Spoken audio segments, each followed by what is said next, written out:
Hello all, very good morning. So we are discussing regarding the methods of data collection in demography. So we have seen the secondary methods of data collection part 1.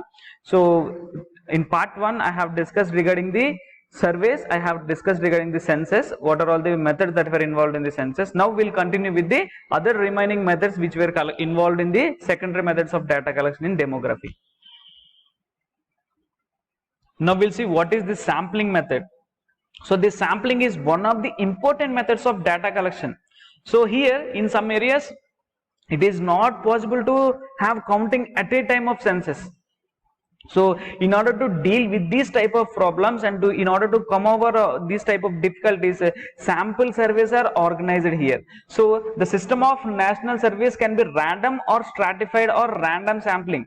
So good sample need to be collected and carefully and consciously it should be used here.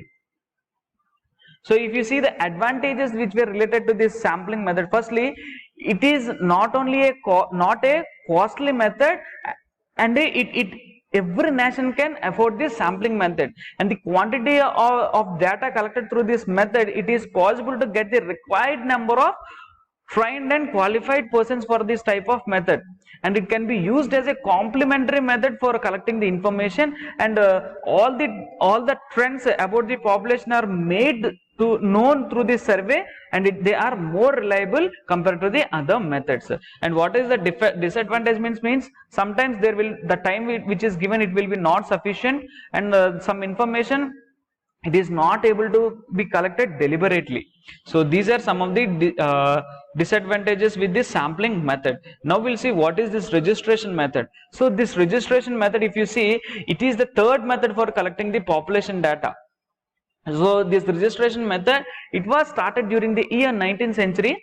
So from this year they started collecting the every vital information in the society. So what are all the vital elements that were involved in the society means, what is the death rate, what is the birth rate, and what is the marriage rate.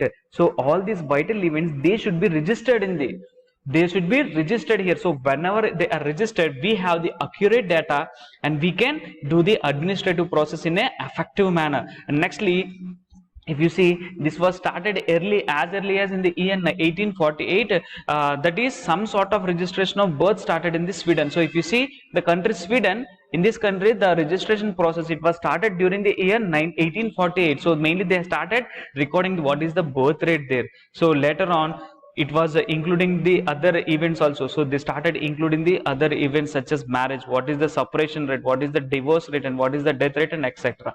So registration, it has a legal importance. So whenever if two persons are married, so if they are getting registered, they are officially separated or officially being together, and they can live life together. If they want to get separated or if they want to get divorced, they should have the legal acceptance. So this registration method, it plays a crucial role, so that the government is also having data, and based on it they can go for fertility rate, they can go for the administrative process. So registration as a secondary data source. So sometimes demographers who are studying the population, they are using the secondary data for their work, and this data available in 3 important sources. So mainly how this data was available means, they are having vital registration, population registration, and other administrative records. So if you see in vital registration, so here it is an important source of getting the information about the birth rate. So in every country all over the world, it was made compulsory, and they should record birth, marriage, death, and it should be registered usefully. The information gives us the correct, because it is the simple and non-confident in nature. So this is regarding the vital registration. So coming to the population register, so it is another important source of the secondary data resource. So in many countries, so maintenance of this permanent population register for certain administrative and legal reasons is considered absolutely necessary. So if for the maintaining, so for example, if you see the countries, the developed countries like USA or any kind of other countries such as abroad countries, there the registration, it is very vital. So if you want to stay, you must have a proper card. And if you see in our country, we have ration cards and we have Aadhaar cards. So if you want to be recognized as a citizen of India, you should have proper Aadhaar card. So for example, if you want to apply for any kind of certificate, for any kind of any kind of certificate or any kind of application, first of all you should attach your identity card, that is your Aadhaar card. So in such a way population registration can be taken place. So these are mainly clarifying as the population trends, and these type of registers are prepared annually on the basis of the employment matters and settled. So coming to the other administrative records we have, so the secondary data about the population, it is collected from the other types of records. So we have in some countries like life insurance companies and corporations, they keep the record about the population, about the trends and births and death rates in a country. So these are some of the administrative records here. Nextly, we'll see what are all the demographic studies. So here, studies conducted on the demography are providing us data regarding the population, education, and occupation. So if you know what is the education rate and what is the occupation rate, you can get the economic data status, you can get the literacy status, you can estimate the standard of living based on their educational status. So all these things can be seen in the demographic studies. So these demographic studies, they provide the information about the latest demographic changes that are occurring from time to time. So whenever you are doing the study, since we are studying them in a systematic manner, we will get the data, we will get the changes that are occurring in the society from time to time. Nextly, the data which is collected is from records. So these records are mainly available in the hospitals, and these are mainly considered as the basic and primary source of information. For example, if you see in government hospitals, for example, we have community healthcare centers, we have PHCs. Suppose you want to have a birth certificate, so you will get the birth certificate mainly firstly from the hospital which you are born. So from there you will take the details and you can apply it in the government office or MeSeva, wherever, whatever it is. So like that, so you will get the data. These hospitals, some people had died in the hospital. For example, if you want to get the death certificate, you want to claim some of the insurances or some of the policies which are available there, some of the benefits. So you need to get the data from the hospital, and the government also confirms this data with the hospital, and they will proceed. They will proceed for the further process. Here, hospital data, they are providing the numerator. They cannot provide the denominator because it is incomplete. They are mainly providing us the numerator. So coming to the registration of population in India, so as we are discussing, in India system of registration of deaths and births, it is very old and it is quite defective. So this began with the sanitary commissioner of the government that is used to collect the data of this type.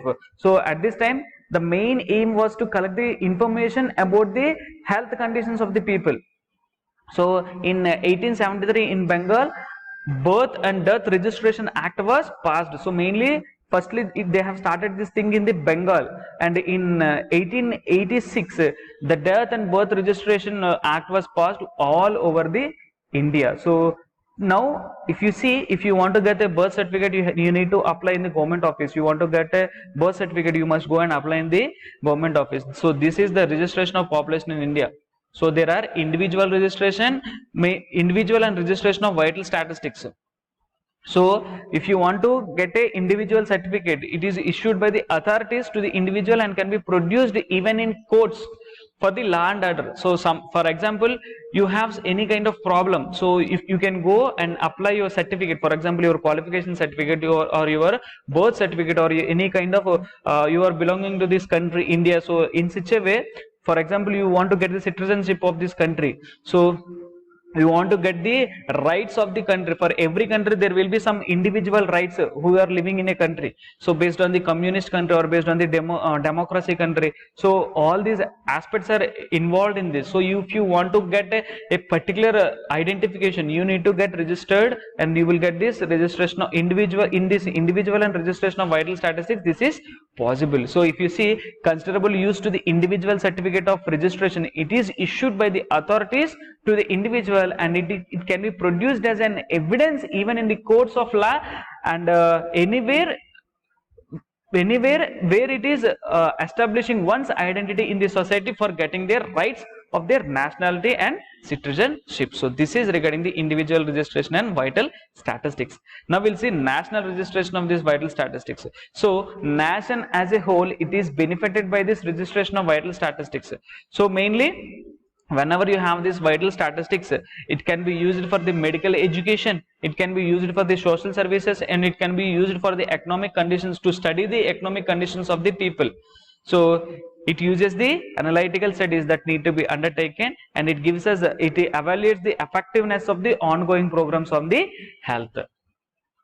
Coming to the demerits here, so you need whole, means there are no whole time employees, means you need more number of employees, but there are no employees, and data becomes incorrect and undependable sometimes, and there is no separate department to deal with this population data, and the time it is taking is very long before they are publishing it, and the collected information, it has to be limited to the scope. Coming to the others, we have National Sample Survey.